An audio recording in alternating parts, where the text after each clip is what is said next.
সংখ্যালঘুদের তো উন্নয়ন হয়েছে, আবার কি আলাদা করে সংখ্যালঘু উন্নয়ন? আমরা তো সবকা সাথ সবকা বিকাশ করি। দপ্তরটা গত 80 বছর ধরে সংখ্যালঘুদেরই উন্নয়ন হয়েছে, অথচ তারা গরিব, তারা অশিক্ষিত, তারা ক্রিমিনাল কেন? এবার তারা নিজেকে প্রশ্ন করুন প্রথম, আর ওই পার্টিগুলোকে প্রশ্ন করুন। বিজেপির কোনো দায় নেই সংখ্যালঘুদের উন্নয়ন করার। তার মানে দপ্তরটা ওরা আমাদের ভোটও দেয় না, হ্যাঁ, কিন্তু বাড়ি ঘর সুবিধা সরকারি সবাই পাবে, সেখানে কোনো ভেদাভেদ হবে না। নরেন্দ্র মোদী আগেও দিয়েছেন, আমরাও দেবো।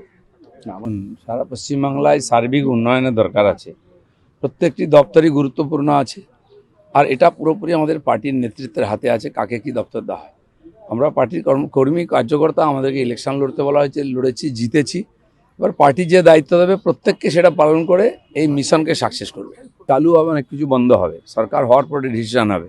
ভারতবর্ষে এত বিরাট সংখ্যায় ট্রাইবেল আছেন, 10 কোটির বেশি, তাদের কথা কেউ ভাবতো না। মাননীয় প্রধানমন্ত্রী আর অটলজি এসে প্রথম ট্রাইবেল একজন ক্যাবিনেট মিনিস্টার তৈরি করেন, এবং এখনও সেটা চলছে। যারা বাংলা জঙ্গলে সব পিছিয়ে আছে, যাদের কথা কেউ ভাবে না, তাদের কথা আমরা ভেবেছি, বাকিদের কথাও ভাববো, কেউ আলাদা হবে না।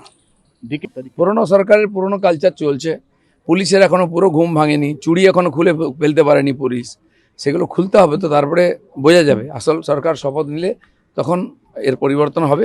যারা এই ফাঁকের সুবিধা নিচ্ছেন তাদেরকে অনেক অসুবিধায় পড়তে হবে। কি হবে? তো ভাঙারই ছিল, পুরনো না ভাঙলে নতুন গড়বে কী করে? উনি ভাবছেন বোধহয় ওই মন্ত্রিসভাটা চালিয়ে যাবেন। এই ভুলটা ওনার ভাঙতে সময় লাগবে 1-2 দিন। হাওয়া দিয়ে যাচ্ছে অনেকে, উনি এখন হাওয়াতে ভাসছেন। যখন বাস্তবে পড়বেন তখন বুঝতে পারবেন পরিস্থিতিটা। না, উনি তো বিধানসভায় বসারও যোগ্যতা হারিয়েছেন। কালীঘাটে বসে ঝালমুড়ি খাওয়া ছাড়া কোনো কাজ ওনার হাতে থাকবে না।